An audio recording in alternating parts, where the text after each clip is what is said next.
시편 찬송을 불렀으니 인사하겠습니다. 샬롬. 예, 감사합니다. 오늘 우리 한마음 개혁교회 우리 신 목사님 초대를 받아서 여러분에게 말씀을 또 증거하게 된 것을 아주 기쁘게 생각합니다. 그 전에 제가 성경 한 절을 읽도록 하겠습니다. 시편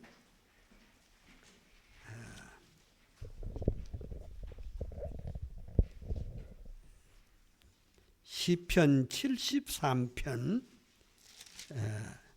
28절 말씀을 봉독해 드리겠습니다. 제가 혼자 읽겠습니다. 하나님께 가까이 함이 내게 복이라.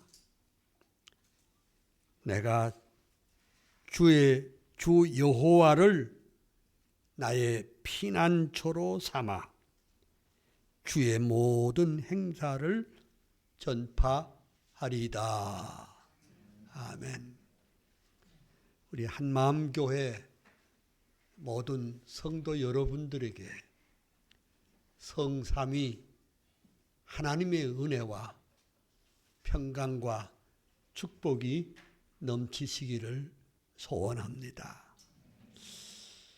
제가 오늘 한마음교회 처음 이렇게 와서 여러분과 함께 이렇게 예배를 드리는데 또 제 느낌이 딱 뭔가 하니까 와, 여기가 진짜 리폼드 처치구나, 개혁교회구나.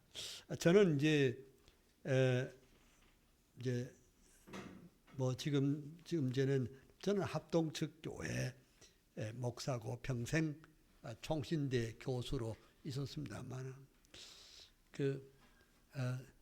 네덜란드에서 유학할 때 그 네덜란드의 개혁교회는 전부 시편만 그렇게 찬양을 합니다.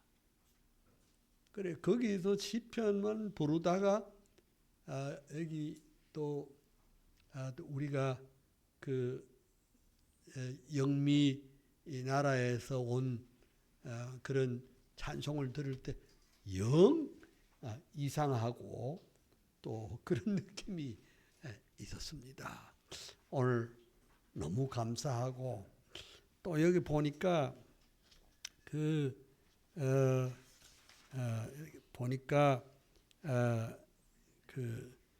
조성만 안 목사님 8주기라고 했는데 조 목사님하고는 제가 친구입니다.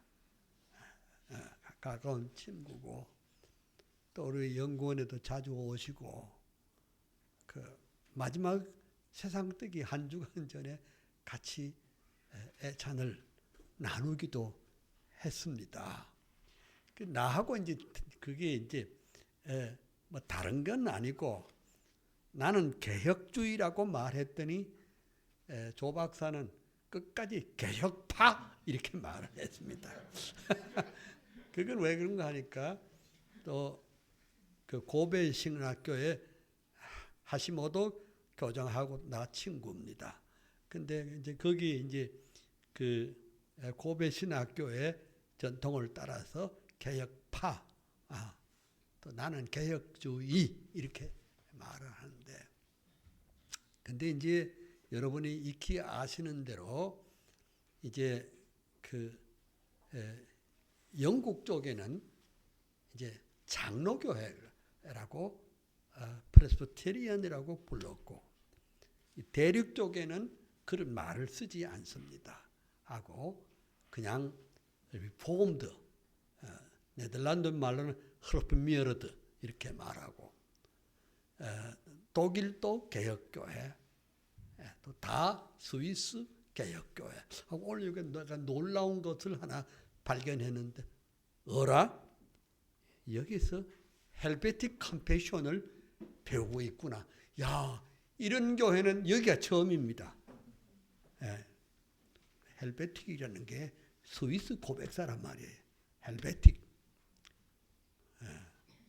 그러니까 웨스트민스터 신앙 고백, 그 다음에 하이델버그 캐리키즘, 벨직 컴패션, 그 다음에 헬베틱 컴패션, 이 모두가 리폼드에 있는 개혁교회의 신앙 고백입니다. 다 훌륭하고 또 놀라운 그런 것이 있습니다. 그래 오늘 제가 여러분들에게 말씀드리라고 주제를 목사님이 제게 주셨는데, 그 아브라함 카이퍼와 이승만이라는 주제로 좀 말씀을 해달라. 그래서 너무 좋았습니다. 나 그 얘기하고 싶었으니까요. 그 이제 우선 제가 이제 목사님한테 드리려고 가지고 온 것인데, 이게 이제 제가 여기 보면 우리 사실은 이게 분당 사람만 날 잘 몰라요. 전 세계의 사람들은 다 우리 분당 칼빈주의 연구원에 찾아오는데, 우리가 이게 40주년이 됐습니다. 그래서 요거 아주 40주년 이걸요 역사적 기록으로 안 남기면 아무것도 아닙니다. 개인의 역사든지 교회의 역사든지 기록을 중요하게 생각을 해야 됩니다. 요거 가져왔고, 그 다음에 제가 금년이 제가 성역 60주년 됐습니다. 이 성역이라는 말은 내가 신학교 졸업하기 몇 달 전에 제가 개척교회를 했습니다. 경기도, 지금은 시가 됐지만 경기도 양주군 주내면 산봉리에 들어가서 가만히 2장 깔고, 그리고 교인 2사람 놓고 개척을 했습니다. 그때 내 사례금이 5,000원이었습니다. 그리고 쌀 한 말 주는 거. 그래, 그렇게 시작한 지가 금년이 60년이 됐습니다. 그래서 근데 하나님께서 은혜와 복을 주셔서 3년 만에 교회를 지어서 헌당을 해버렸어요. 조그마한 동네인데 되더라고요. 하나님이 은혜 주시니까. 하나님이 은혜를 주시는데 내가 후배들에게 말합니다. 목사가 되려면은 목수부터 돼야 한다.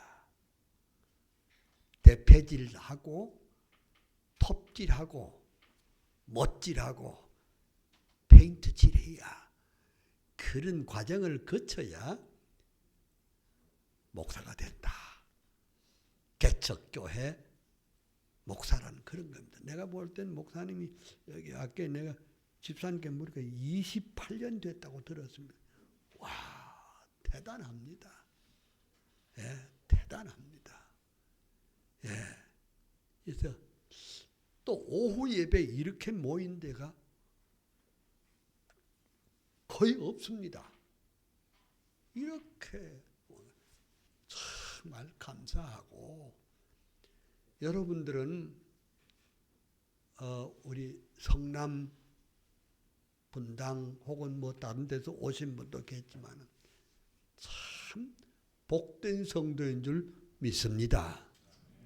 참 좋은 목사님 매시고 신앙생활 한 것은 하나님의 은혜요 축복인 줄 믿습니다. 감사합니다. 그렇게 하고 이제 또 내가 이제 한 것은 몰라 목사님께 드렸는지 안 드렸는지 모르지만 금년에 아브라함 카이퍼의 어록집을 제가 하나 냈습니다.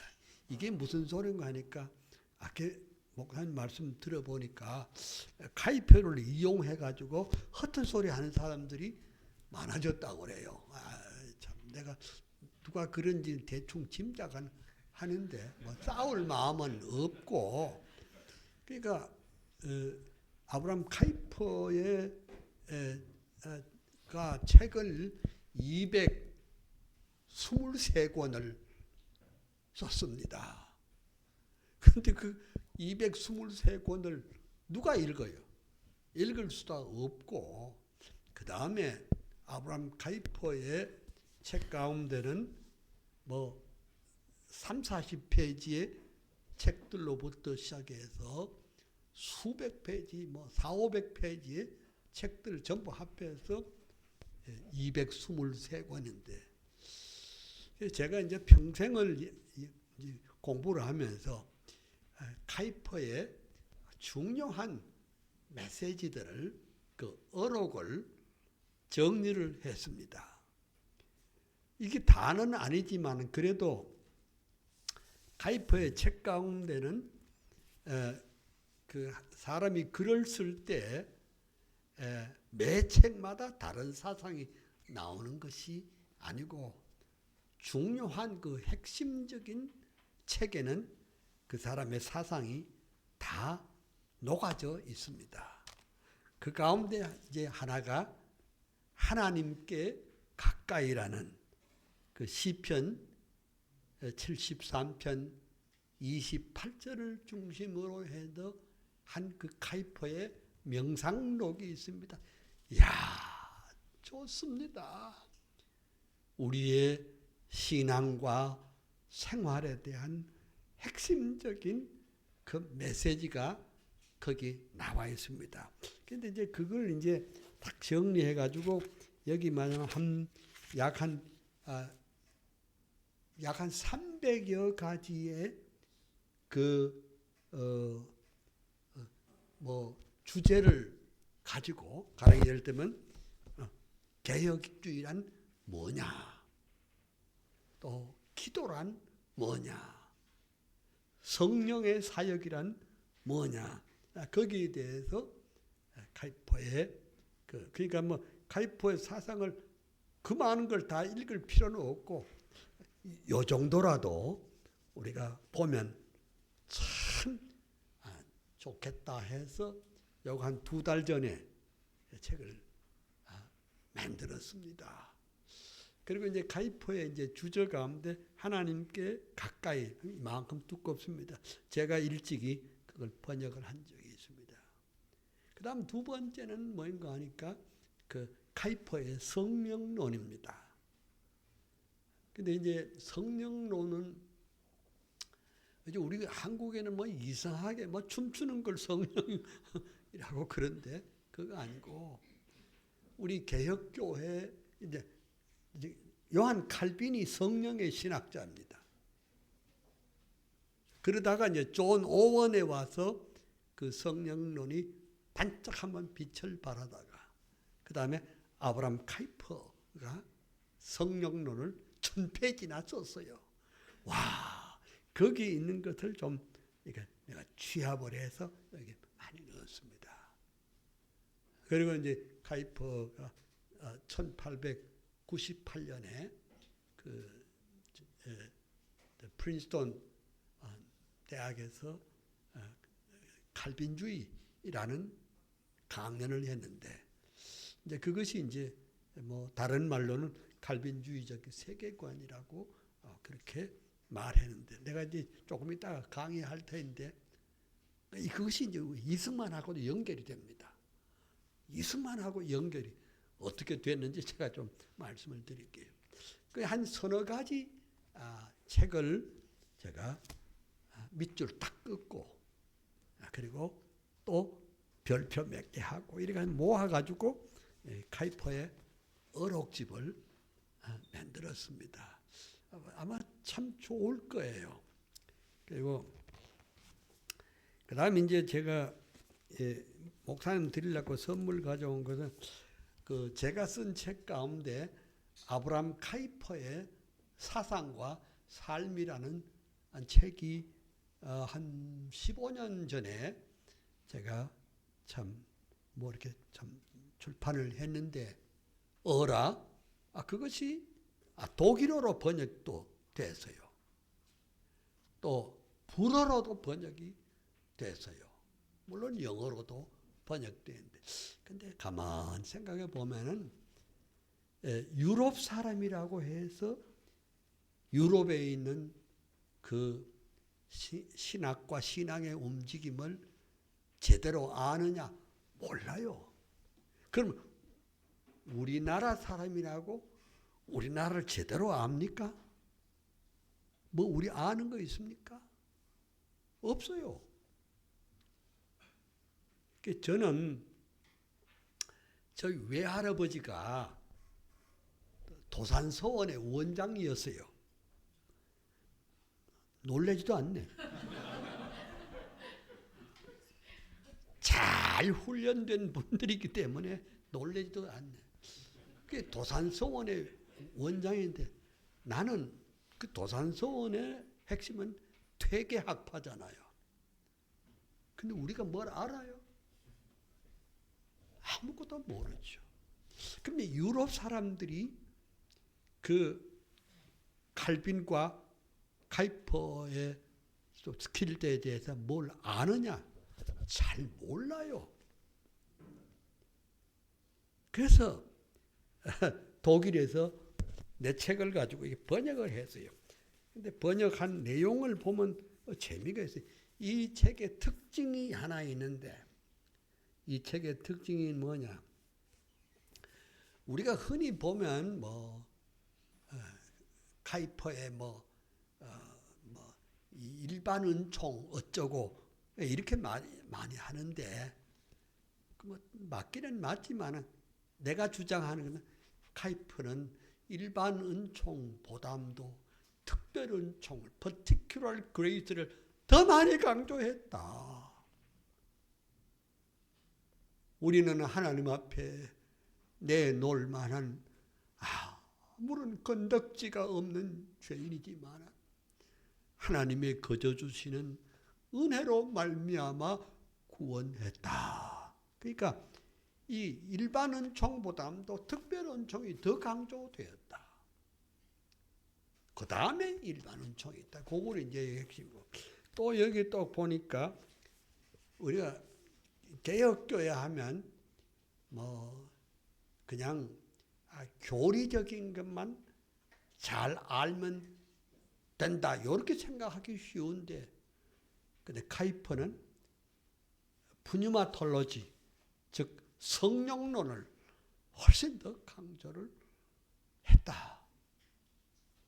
그 다음에 이제 또 여기서 이제 독일 출판부에서 내 책을 읽고 이제 약간 개요를 하는 겁니다. 그 다음에 중요한 게 뭐냐? 아브라함 카이퍼의 경건론.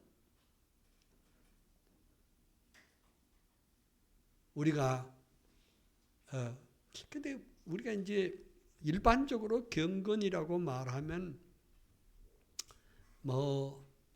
하나님 앞에서의 이렇게 사는 삶이라고 이렇게 이 정도로 이해되는데, 카이퍼는 굉장히 진취적입니다.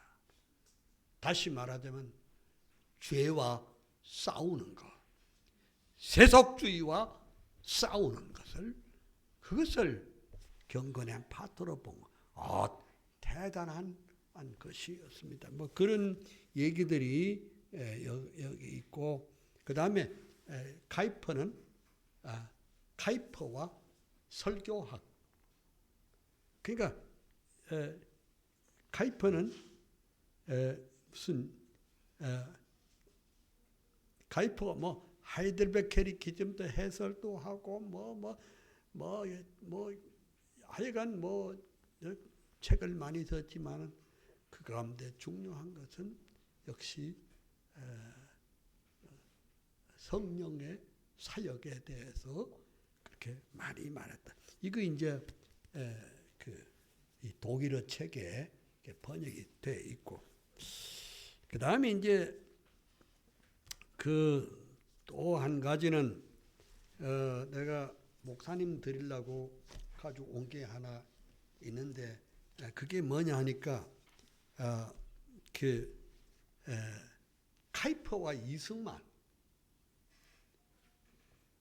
카이퍼하고 이승만하고 도대체 무슨 관련이 있는가? 조금 전에 목사님이 말씀하시기를 참 이 지구상에 자기들의 국부를 모르고 참 동상도 하나 세우지 못하는 민족은 우리밖에 없어요. 제가 이승만 기념관 추진 위원입니다. 제가 한 위원이 한 30명 됩니다. 장차관 지내신 분인데, 그 다음에 이제 제가 또 가져온 것은 이제 이거는 우리 한국 교회의 교의학의 대스승이신 박형룡 박사에 대해서 제가 이번에 책을 하나 냈습니다.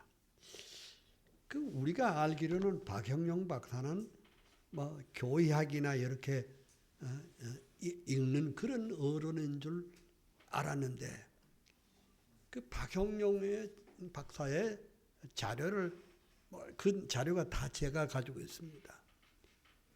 그 옛날 평양신학교에서부터 자료를 쫙 보니까 설교하실 때마다 시를 썼어요.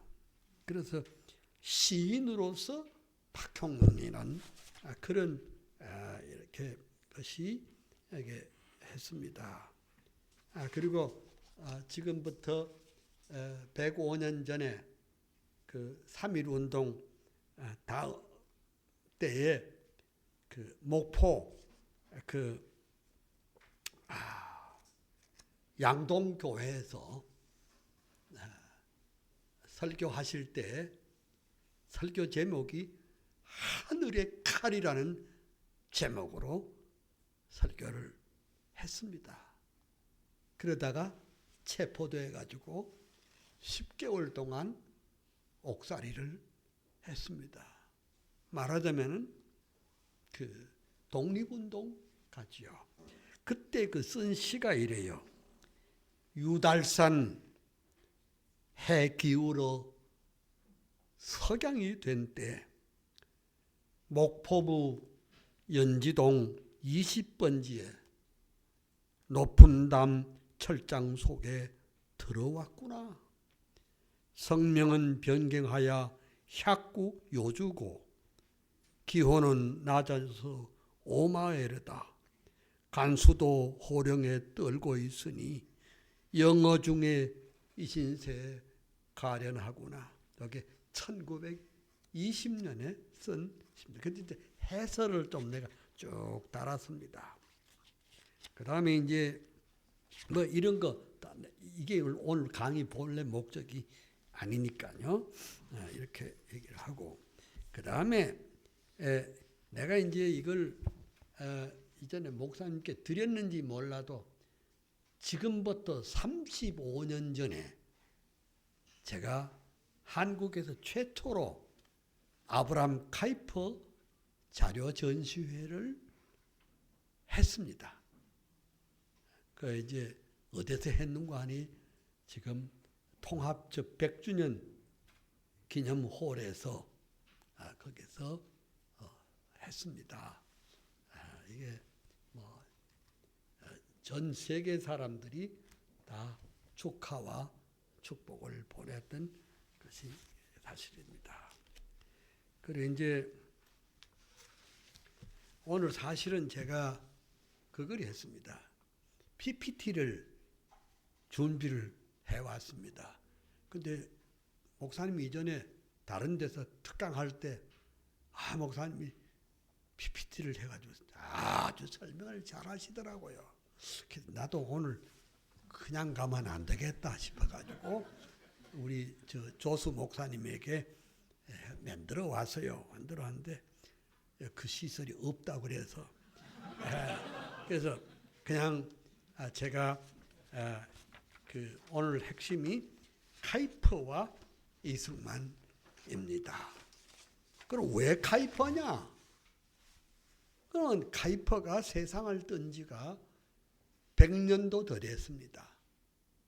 그러니까 1920년에 세상을 떴으니까 벌써 105년이 됐습니다. 왜 카이퍼냐? 또 왜 또 이승만이냐? 이승만 박사가 우리 나라를 세웠잖아요. 세웠는데 1948년 8월 15일에 자유민주주의 국가를 세웠습니다. 근데 이것이 미웠는지 공산당들은 이걸 부인하려고 80년 동안을 이승만 지우기 운동을 했습니다. 그래 이제 사실은 저는 이승만 초대 대통령이 그 하와이에서 임종하고 여기 돌아올 때가 1965년이지 싶습니다. 65년 된데 그때 그걸 지켜봤고 그 다음에 이제 이 대통령이 머무시던 곳이 이화장 아닙니까, 그죠? 말귀를 못 알아먹는 것 같아요. 이 대통령의 사절을 우리가 이화장이라고 그럽니다. 그때 이제 프란체스카 여사가 생존했을 때 제가 가서 예배를 인도했습니다. 그로부터 금년 봄까지 제가 늘 이화장에 가서 예배를 인도했습니다. 그러면 이제 카이퍼와 이승만에 대해서 본격적으로 제가 알아보도록 하겠습니다. 여러분, 금년이 우리가 이제 21세기에 이제 들어가는데, 20세기도 골치 아프지만은 19세기는 정말 골치 아픈 시대였습니다. 그 희한한 사상가들이 그때 다 나옵니다. 막스주의, 또 유물주의, 인본주의의 사상이 부활해가지고 그러면 또 합리주의 그런 사상이 그때 막 이렇게 부활을 해가지고 사람들이 지금까지 우리 목사님 잘 가르쳤겠지만은 그 도르트 신경에 나오는 그런 교리적 체계가 다 흔들리기 시작합니다. 하이델베르크 캐리키즘도 다 흔들리기 시작하고 그러니까 그런 사상이 파고드니까 그 국가는 그런 인본주의, 막스주의, 유물주의, 합리주의 사상을 다 받으니까 성경을 다 부인해 버리는 겁니다. 그러니까 국가가 대학의 교수들을 임명을 하니까 그러면 자기들에게 마음 맞는 교수들을 임명할 수밖에 없잖아요. 그러니까 쉽게 말하자면 성경을 부인하는, 하나님의 말씀을 부인하는 이런 못된 사상가들, 신학자들을 전부 교수로 앉힌 거예요. 그래서 교회에 위기가 찾아옵니다. 그래도 목사님들도 헛소리를 잘하네. 그때나 지금이나 마찬가지예요. 근데 어젯밤에도 내가 어느 집 모임에 가서 그래서요. 참 헛소리들이 많아요. 예를 들면 맨날 영혼이 잘 되고 범사가 잘 되고 강건하고 복이나 실컷 받도록. 그래서 목사님들 하시는 소리가 복소리밖에 못해요. 우리가 하나님 앞에 어떻게 살아야 될 것에 대해서 아무 관심이 없어요. 그때 당시는 말하자면 다 넘어갔어요. 말하자면 요새 우리 좌파 하지만은 그때 좌파는 지금 좌파가 문제가 아니에요. 완전히 좌파로 기울어졌어요. 그러니까 강단이 무너지니까 어때요? 교회도 무너지고 교리 체계도 무너지게 됐습니다. 근데 그때에 그 네덜란드 다른 데는 볼 것도 없고 네덜란드에 그 유명한 역사학자가 한 분 있었는데 아주 귀족이에요. 그 귀족인데 근데 사람은요 누구 아래에서 신앙의 지도를 받는가 굉장히 중요합니다. 어느 교회에서 신앙의 지도를 목사님의 설교를 듣고 성경 공부를 하는 게 참 중요한 일입니다. 근데 이제 그때 당시에 그 귀족 출신의 이름이 좀 어렵습니다. 우리말로 발음 그대로 하면 흐룬 반 프린스터라고 해요. 흐룬 반 프린스터. 그냥 그룬이라고 합시다. 근데 이분이 요즘 말하면 대학 캠퍼스에 그 바이블 스터디를 하는데 그 바이블 스터디를 지도하시는 교수님과 한 지도자가 한 분의 이름은 아이작 다코스타라는 분이고 또 한 분 내 금방 생각이 안 납니다. 근데 그분의 신앙의 지도를 받는 중에 복음을 깨닫게 된 거예요.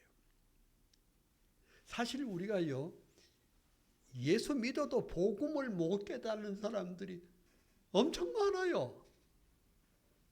그냥 교회 출입만 하면 되는 줄 아는데 복음을 그때 그 바이블 스터디 공부한 사람과 한 사람이 흐른 반 프린스터예요. 거기서 옛날 칼빈이 했던 기독교 강요, 기독교 강요를 잘 공부한 기독교 강요와 그리고 옛날 도르트 신경을 배웠어요. 그래서 이분이 깨어나서 이 나라가 안 되겠다. 다시 그 성경으로 돌아가야 되겠다. 이런 운동을 했습니다. 그래서 이분이 나중에 정치적으로 불란서 혁명이라고 하는 것은 그건 완전히 그 세속적이고 인본주의고 막스적인 그런 말하자면은 운동이기 때문에 그거 아니다. 그래서 안티 레볼루셔너리 파티라는 것을 만들었습니다. 정당을 만들었습니다. 우리나라 사람은 잘 번역을 해놓으면 이해가 안 되지만 불란서 혁명은 그거는 아니다. 그거는 인본주의 세계관이다. 그래서 흐른반 프린스가 뒤집어져 가지고 깃발을 이렇게 들었습니다. 인간의 역사의 모든 현장에 하나님의 말씀을 비추자. 하나님의 말씀을 인간의 삶의 모든 영역에 비추자. 이래가지고 그분이 수상이 됩니다. 이게 이제 말하자면 화란 칼빈주의 운동의 큰 파장을 일으킵니다. 이제 그분이 이제 지금은 우리 목사님들도 70쯤 돼도 뭐 말짱하잖아요. 옛날에는 70쯤 되면 아주 완전히 꼬부라진 사람이에요.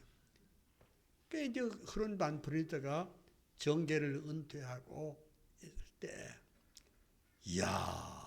한 번은 기독교 교육 대회가 있었는데 한 분이 나타나서 메시지를 하는데 이 흐른반 프린스가 전임 총리가 수상이 뒤집어진 거예요.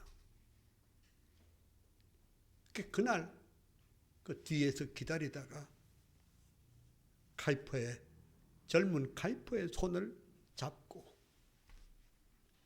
당신이 내 후계자입니다.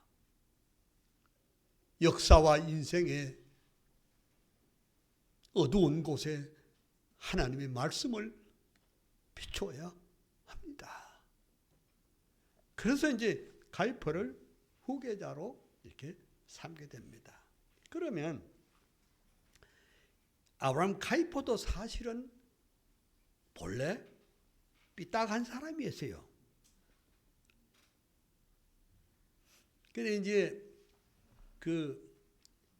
25살에 박사가 되고 그때 라이덴 대학의 자유주의 노선을 파지하던 스콜텐 박사 아래에서 박사학위를 했어요. 박사학위 제목이 뭐냐? 존 칼빈과 존 라스코의 교회론 비교 연구라는 논문을 썼어요. 그게 우리 집에 있어요. 근데 사람이 논리적으로 했다고 해서 정말 변화되는 건 아니야. 그래 26살에 베이스트라는 그 300년 묵은 리폼드 개혁교회 목사가 됐습니다. 하여간 나도 26살에 목회해봤지만 지금 생각하면 끔찍해요. 내가 뭐라 한다고. 뭐 끔찍해. 그래도 카이퍼가 카이퍼는 이제 선천적으로 이제 아버지도 목사니까 하여간 명색이 라이덴 대학의 박사니까 막 했는데 그 중에 사람들이 자기는 열심히 하는데 반응이 싸늘한 거예요. 여러분 그거 아세요? 목사가 막 죽을 힘을 다해서 했는데 씩 웃는다든지 그래 뭐 이렇게 좋은다든지 이렇게 하면 참 맥 빠지잖아요. 근데 그때 그때 당시 여전도회 회원 가운데 똑똑한 여인이 하는데 카이퍼가 악수를 청했는데 이렇게 손으로 탁 친 거예요. 그러면 목사님이 그 카이퍼 목사가 이게 정말 막 죽을 지경이에요. 그래서 신방을 얼마 오른 후에 신방을 가서요. 왜 그 자매님은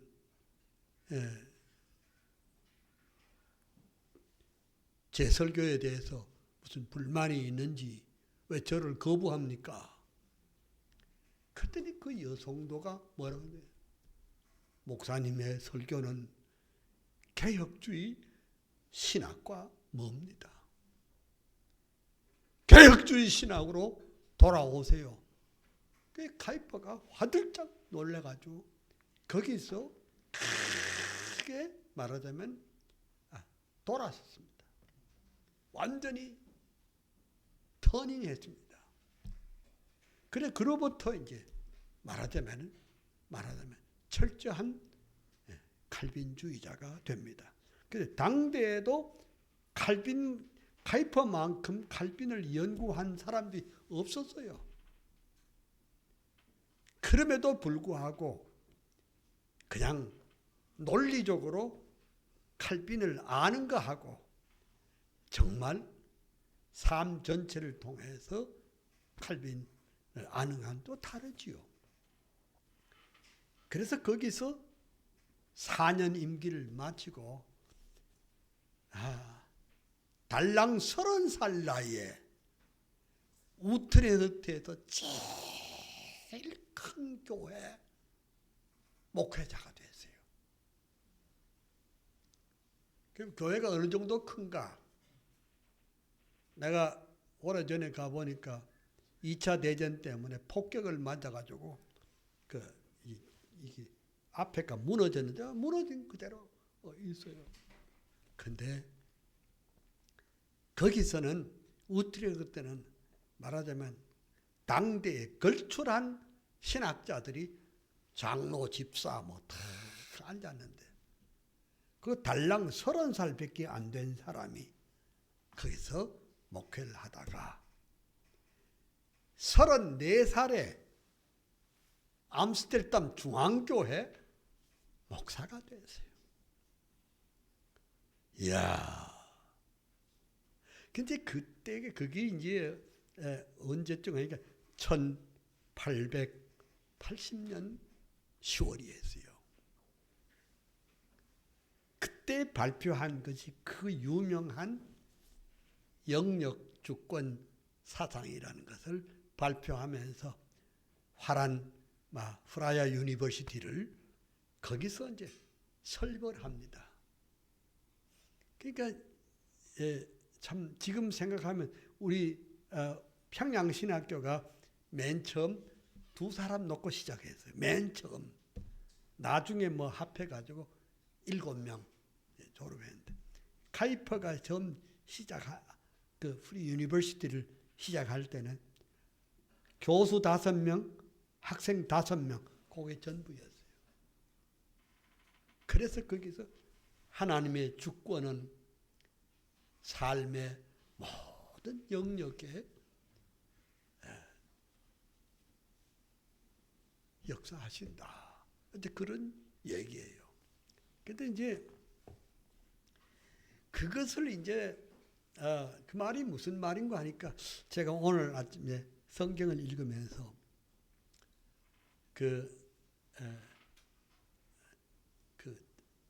마귀가 삼킬 자를 두루 찾기 위해서 두루 다닌다. 여러분, 이 세상은요, 이 사탄의 세력이 자기 삼킬 자를 두루 찾고 있습니다. 그게 개인은 말할 것도 없고 정치, 경제, 사회, 문화, 예술, 학문 모든 영역에 사탄은 삼킬 자를 찾기 위해서 지금도 두루 다닙니다. 여러분 잘 아시지만은 목사님이 설교를 많이 했을 거예요. 이게 오늘 우리가요 이 좌파 세력이 이 좌파 세력은요 악의 세력입니다. 그 악의 세력이 교회를 뚫고 들어오는 것도 있지만 문화를 뚫고 들어옵니다. 참 이태리 출신의 그람시라는 이자가 옥에 6, 7년 갇혀 있으면서 연구를 했어요. 아하, 오늘 우리 시대는 이게 대충 해가지고는 안 된다. 그냥 그냥 보통 논리로가 안 되고 문화를 통해서 무너뜨리면 된다. 그러니까 문화 가운데 뭡니까? 시, 소설, 드라마, 미술, 음악, 내가 한 달 전에 대한 기독 예술단 시상식에 가서 내 설교를 또 했어요. 내가 분명히 말했어요. 로마서 11장 36절에 이는 만물이 주에게서 나오고 주로 말미암고 주에게로 돌아감이라 영광이 그에게 세세 있으리로다. From, through, unto 어디서 나와서 어디로 말미암고 어디로 돌아가느냐. 그러니까 우리는 만물이 하나님에게서 나와서 하나님으로 말미암고 하나님에게로 돌아가지만은 이 막스주의는 모든 만물이 물질에서 나와서 물질로 말미암고 물질로 돌아갑니다. 영광이 물질에게 세세 있으리로다. 그 다음에 인본주의자들은 만물이 인간에서 나와서 인간으로 말미암고 인간에게로 돌아갑니다. 영광이 인간에게 세세 있으리로다. 이렇게. 이게 인본주의인데 여러분 인본주의가 종교인 줄 알고 있습니까? 인본주의 휴머니즘은 좋은 거 아니야? 그 인본주의가 1968년에 존 F 케네디 때 그게 대법원 판례로 종교로 다 됐습니다. 종교화됐어요. 그 종교입니다.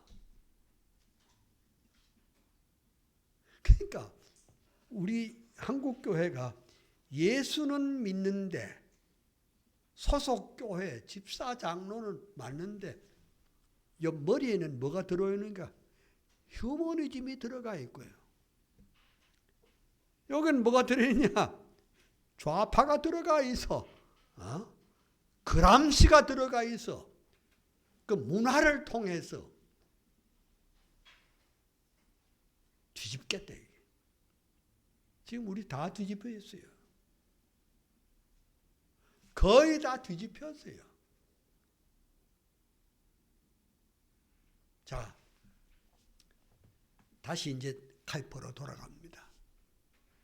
카이퍼는 그래서 거기서 하나님의 주권은 삶의 모든 영역에 미치지 아니한 곳이 없다 하고서 이른바 칼빈주의 운동을 말하자면 온 세계에 전했습니다. 그리고 미국의 프린스턴 대학에 가서 칼빈주의 강의를 했습니다. 그 카이퍼의 책 가운데 제일 좋은 특이한 게 뿌로레게라는 말입니다. 하나님의 왕권, 예수 그리스도의 왕권입니다. 예수 그리스도의 왕권을 인정하지 않으면 안 됩니다. 다시 말하자면 음악을 할 때도 예수 그리스도가 왕이십니다. 그림을 그릴 때도 예수 그리스도는 왕이시다. 정치가가 돼서도 예수 그리스도가 왕이시라는 것을 인정해야 된다. 이게 이제 카이퍼의 핵심 사상 가운데 하나입니다. 그래, 어쨌든 그 얘기를 하려면 오늘 밤을 새울 수도 있으니까 지금 제 시간으로 3시 10분이 됐습니다. 그러면 이제 이승만과 링크를 좀 시켜보도록 하겠습니다. 우리나라 헌법 전문에 우리나라 생일이 없습니다. 그거 여러분 아세요? 여기 생일 없는 사람이 있어요? 다 난날이 있어요. 나라도 독립한 날도 있고 나라를 세운 건국절입니다. 우리나라는 건국절이 없어요. 광복절만 있고, 이야, 정말 희한한 나라입니다. 그래가지고 계속 한쪽에서 뭘 강조하는 거 하니까 상해 임시정부에서 이렇게 했다. 내가 어제 글을 하나 읽었습니다. 그 현역 중령 군목님인데 아주 비유를 잘 들었습니다. 여러분,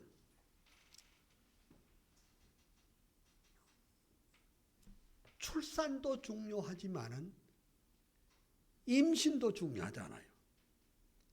임신 안 하고 출산이 됩니까? 임신만 하고 애가 안 자라면 안 되잖아요. 그래, 예를 들면 우리가 독립운동한 것은 상회 임시정부는 말하자면 우리가 태아가 시작된 것이라면 1948년 8월 15일 출산된 겁니다. 물론 과거도 중요하지만 가장 중요한 게 출산, 건국이 중요합니다. 그럼 왜 지금까지 그걸 부정했느냐? 요걸 해놓으면은 북한의 김일성 정권만 합법이고 이거는 자유대한민국은 탄생되지 않는 걸로 해서 간첩들이 끊임없이 교육을 하는데 어디서 교육한 줄 압니까? 유치원에서, 초등학교, 중학교, 고등학교, 대학교에서 대한민국이 없는 거고 이승만은 말하자면은 존재할 수 없는 것도 그런 식으로 자꾸 교육되었습니다. 그러니까 한 번, 두 번 말이지 그것도 계속 들어 그런가 하고 다 그래 넘어갑니다. 제가 이런 걸 가지고 있습니다. 원본 하나를 가지고 있습니다. 1948년 8월 15일자 뉴욕타임 일면 제가 갖고 있습니다. 거기에 헤드라인 뉴스가 이래 됐습니다. Korea set up as republic. 한국이 공화국으로 세워지다.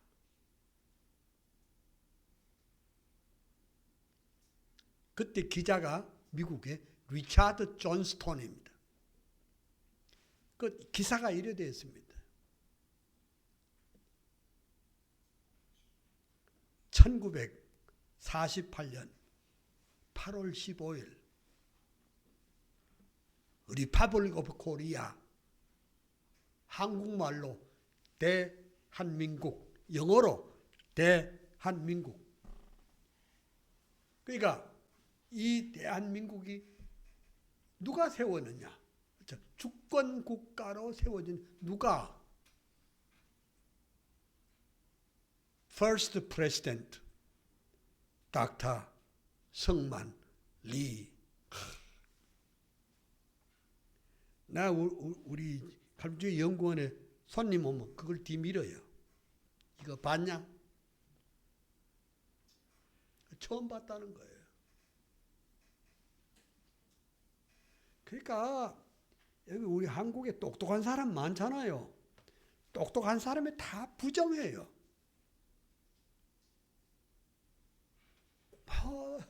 1919년 임시정부가 뭐 그랬다. 그 좋아, 임시정부 뭐 수고 많이 했어. 그때도 거기 임시정부 안에서는 공산당이 우글거렸어요. 러시아의 루블을 자꾸 받아 먹었어요. 그러면 왜 이런 일이 있느냐?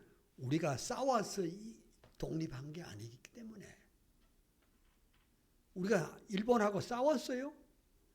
한 번도 싸운 일이 없어요.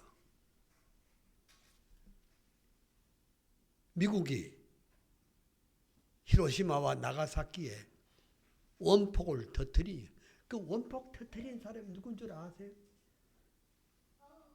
원폭 터뜨린 사람이 누구신지 혹시 알아요?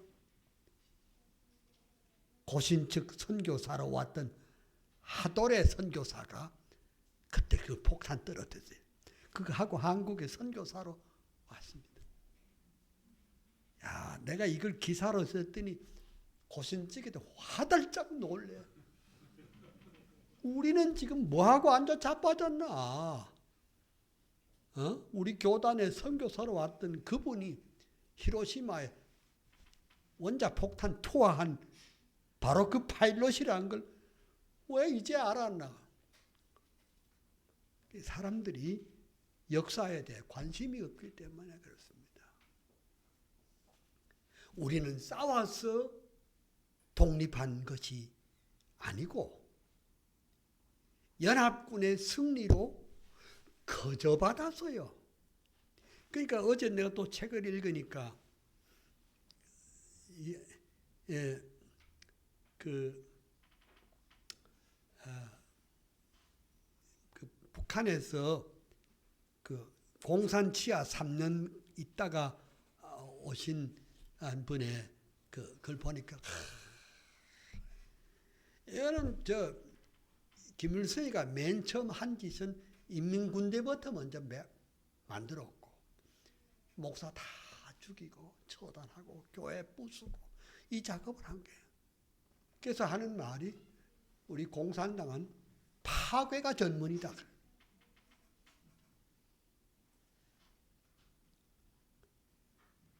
아휴, 나는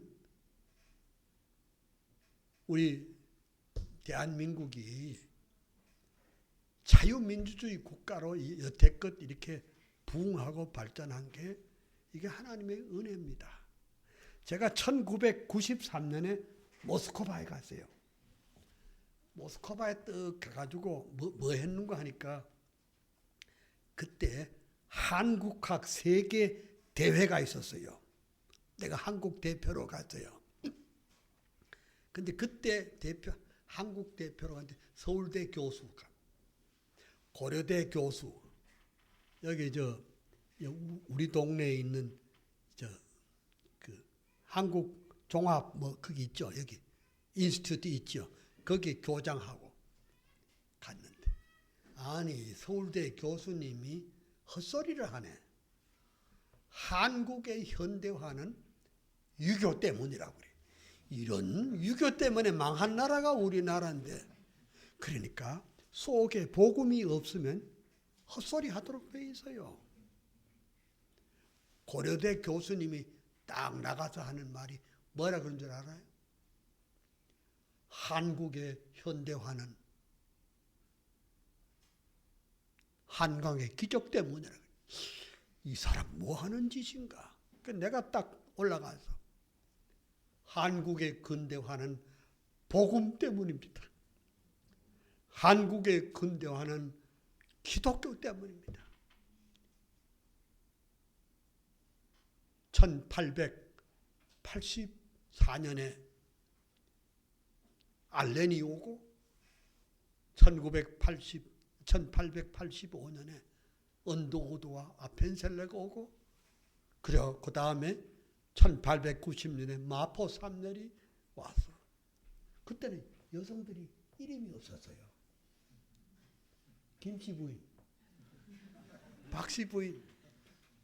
근데 그 이화학당에서 이름이 뭐예요? 이름 없어요. 그러면 김마리아라고 해라. 너는 이름 없어요. 김에스더라고 해라. 그 다음에 루디아. 이름을 주었습니다. 1901년 평양신학교가 생기고, 거기 7명밖에 졸업을 못했지만 한국을 뒤집었습니다. 왜? 복음이 뒤집은 겁니다. 그 중에 그 앞서 이승만이 한성 감옥에서 뒤집어진 거예요. 경상도 말로는 디비진감. 디비전. 은혜를 받고, 거기서 성경 박사가 되고 막 제대로 이제 된 겁니다. 그래서 미국에 가서 워싱턴 대학에 공부를 했잖아요. 근데 이승만 박사가 워싱턴에 가서 어느 교회 출석한 줄 아세요? 워싱턴의 언약도 교회에 출석한 겁니다. 목사님, 신 목사님, 언약도 잘 알지요. 1638년에 이 찰스 1세가 짐은 국가에도 머리고 교회에서도 머리라고 말하자. 언약도들이 모여서 무슨 소리냐? 교회의 머리는 당신이 맞을지 국가의 머리는 당신일지 모르지만 교회의 머리는 오직 주 예수 그리스도밖에 없다. 1200명이 몽땅 순교의 잔을 마셨습니다. 바로 그것이 워싱턴 언약도 교회인데 이승만 박사가 그 교회에서 세례를 받았습니다. 이건 놀라운 일이 아닙니까? 사람들은 자꾸 말하지, 이승만 박사는 감리교 아니야? 배제대 출신이니까 맞기는 맞지만은 우리가 우리가 이명서를 말할 때 어느 교회에서 세례 받았노? 그 제일 중요합니다. 이승만은 언약도 교회에서 세례를 받았습니다. 제가 또 그거 찾아갔잖아요. 그거 가서 뒤졌잖아요. 그 다음에 이제 하버드에 가서 공부를 하고, 그 다음에 프린스턴에 왔잖아요. 그때 프린스턴에 와가지고, 우리가 알기로는 윌슨 밑에서 정치학 박사를 받았다. 틀린 말은 아니지만, 이승만 박사는 프린스턴에 와가지고 신학 공부부터 먼저 했습니다. 근데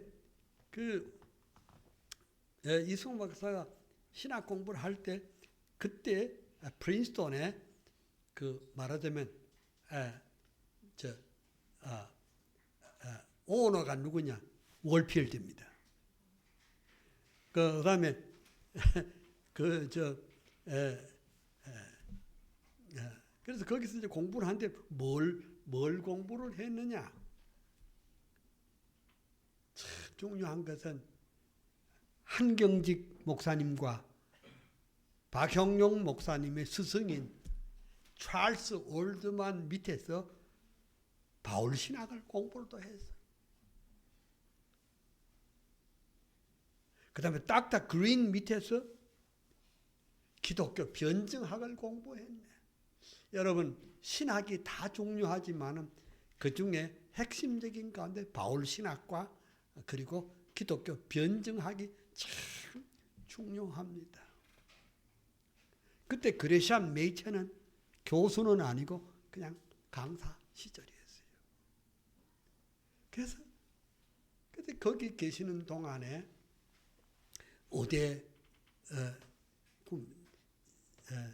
그 누구의 도움을 받았느냐? 이거 재밌는 말이에요. 딴 데는 들을 수 없는 말이에요. 이승만 박사가 돈이 없으니까 그를 불쌍히 여긴 사람들이 칼빈 클럽이라는 게 있습니다. 그러면 요즘 우리 한국식으로 해석하면 칼사모야. 칼사모.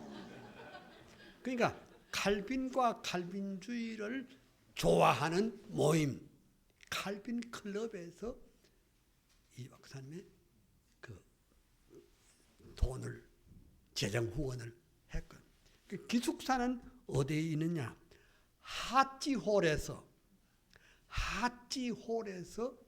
근데 하찌가 누구예요? 말하자면 그 기숙사 이름이 하찌홀이에요. 나는 우리 아이들이 전부 다 프린스턴 출신이에요. 그래서 매년 1년에 2번 정도 프린스턴에 갔습니다. 아유, 이 뭐 우리 집 얘기해서 안 됐지만 우리 아들은 그 프린스턴 대학에 핵물리학을 전공했습니다. 거기서 박사가 되는데 지랑 내랑 만나면 내 말 지 모르고 지 말 내 모릅니다. 그래도 지금 포스텍의 물리학 교수로 있습니다.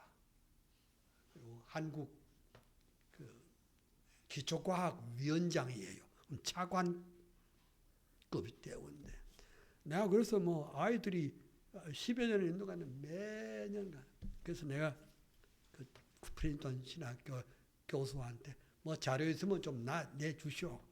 그래 내가 자료를 다 받았어요. 그 이승만 박사가 청와대에 계시면서 그 프린스턴 신학교 그 동창회 그 소서 요 내가 여러분 오늘 다 준비를 해왔는데 여러분 요게 이승만 박사 세례받은 교회입니다. 이제 새 교회 짓고 이제 우리 내외가 거기 있고 자, 왜 이런 게 프린스턴 신학교 시절 때 친필로 제출한 학적부 뭐요 다 여기 있습니다. 나 이거 두고 갈게요. 다 두고 갈게요. 프린스턴 신학교 한경직 목사님의 그 모임에서 내가 또 이건 밀러 채플인데 채플이에요. 여기서 말하지 않고 근데 내가 말하고자 하는 것은 이제 카이퍼와 연결시키겠습니다. 카이퍼가 1898년에 프린스턴에 그때 당시 여러분 미국이요 썩어도 보통 썩은 나라가 아닙니다. 뭐 청교도 그러지만 그때부터 자유주의 사상이 물들었을 때입니다. 그때 아브라함 카이퍼가 가서 미안합니다. 아브라함 카이퍼 키가 나보다 조금 더 커요. 168밖에 안 돼요. 그런 암스테르담에서 뉴욕 한국까지 오는데 한 달 반 걸렸어요. 왔다 가는데 석 달이 걸렸어. 거기서 말하자면 위대한 칼빈주의 사상을 강의를 합니다. 그리고 그때 당시에 프린스턴은 칼빈주의 사상으로 완전히 비비 월필더 하지 게랄더스 보스 이런 사람들이 거기 진을 치고 있을 때 그때 이승만이 거기서 그 분위기 속에서 공부를 했습니다. 그러니까 이승만의 MDiv 학위는 없어요.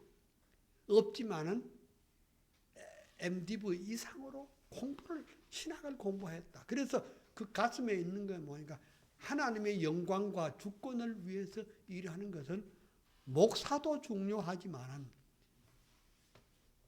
삶의 모든 영역에 하나님의 영광을 위해서 일해야 되겠다. 그것이 이제 우리나라가 자유민주주의,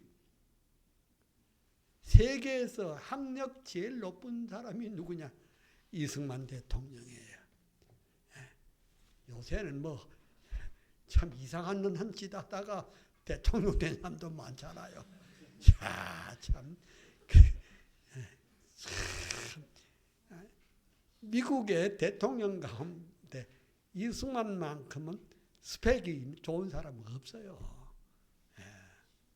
또 내가 또 프란체스카 여사하고 또 이승만 또 노총각하고 만났던 그 제네바에 그 몽블랑 1번지 그까지 내가 작년인가 내가 또 갔다 왔잖아요. 거기서 차 한 잔 먹고 사진 한 장씩 찍고. 이야, 이게 내가 좀 극성입니다. 자료 찾는데 내가 극성입니다. 또 내년 4월 달에 또 유럽을 또 한 바퀴 돕니다. 왜 가느냐? 독일의 경건주의 공부를 좀 더 해야 되겠다. 자, 뭐 제가 이제 그만하랍니다. 내가 여기서 간 지가 벌써 1시간 반 됐거든요. 여러분, 지금 무서운 시대를 살고 있습니다. 그 무서운 시대가 뭐냐? 유물주의, 공산주의, 좌파 세력들이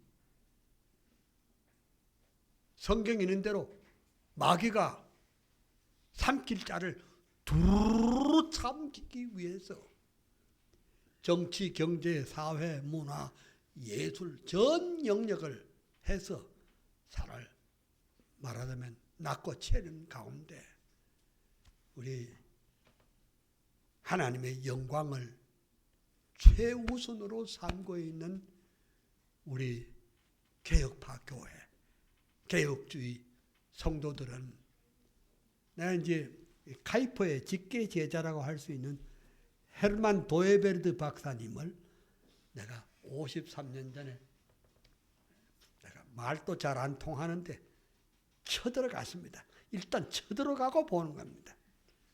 선생님, 우리 칼빈주의 철학의 핵심이 뭡니까?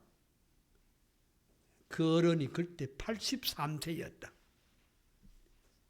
나 이설심은 86세입니다.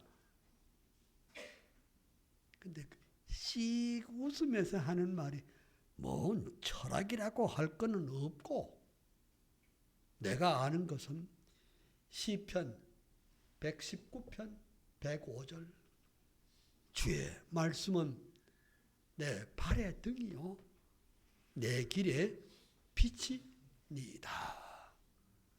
우리의 삶의 걸음걸음마다 하나님의 말씀이 기초가 되고 기준이 되어야 할 줄로 믿습니다. 제가 이게 이제 역사를 바꾼 카이퍼와 이승만이라는 책이 나오는데 이거 뭐 재판 나오자마자 다 나가버리고 집에 가요 없어요. 이거는 목사님 드리고 갈 거고 그거보다는 아까 말씀드렸던 그 카이퍼의 어록집을 제가 추천해 드립니다. 하도 못된 사람들이 많아.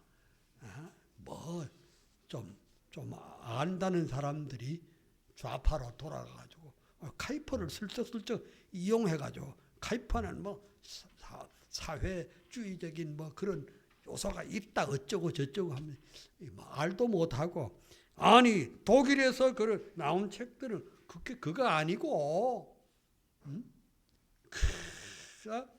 카이퍼의 일반 은총보다 특별 은총이 더 중요하더라 이런 얘기를 했습니다. 여러분들에게 주님의 은혜와 평강과 축복이 함께 하시기를 소망합니다. 기도하겠습니다.